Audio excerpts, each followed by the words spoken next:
باپ کا رشتہ بھی کسی سے کم نہیں ہوتا، باپ کے ہوتے ہوئے کوئی غم نہیں ہوتا۔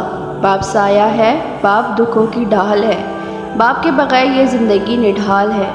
باپ کے دم سے ہیں سب خوشیاں زمانے کی، باپ نہ ہو تو جگہ نہیں ملتی سر چھپانے کی۔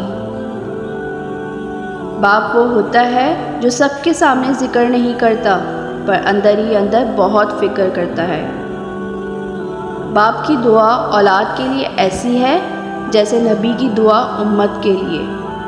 شفقت سے بھرا ایک محبت کا دریا تھا میرا باپ، میرے لیے ایک گھنی چھاؤں سا تھا۔ نہ دھوپ کا ڈر تھا نہ بارش کا، بہت مضبوط اس کا سہارا تھا۔ بکھر سی گئی زندگی اس کے جانے کے بعد، کھو دیا میں نے جو میرا سہارا تھا۔ اپنے والد کی آواز پر بھاگ کر جایا کرو، میرے کان ترس گئے ہیں ان کی آواز میں اپنا نام سننے کے لیے۔ مجھے یوں لگتا ہے میرے بابا 7 آسمان دور بھی میرے آنسو کو محسوس کرتے ہیں، جیسے ہمیں ایک دوسرے کی بے بسی محسوس ہوتی ہے۔ دکھ کی سختیاں چہرے سے تو رخصت ہو جاتی ہیں بابا، لیکن انسان کے اندر داخل ہو کر اس کے گوشے گوشے کو ویران کر دیتی ہیں۔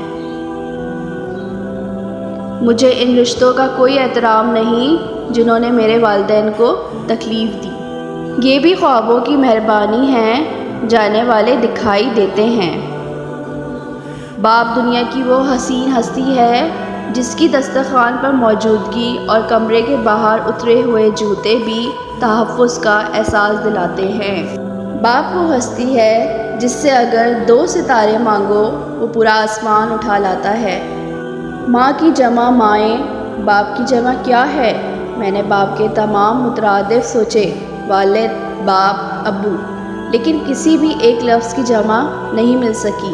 بہت حیرت سے سوچا کہ ہم نے کبھی غور ہی نہیں کیا کہ انسان کی زندگی میں ماں کے رتبے پر بہت سے رشتے جڑ جاتے ہیں، لیکن باپ ہمیشہ ایک ہی رہتا ہے، اس لیے زندگی میں اس کی کمی کا خلا کبھی پر نہیں ہوتا۔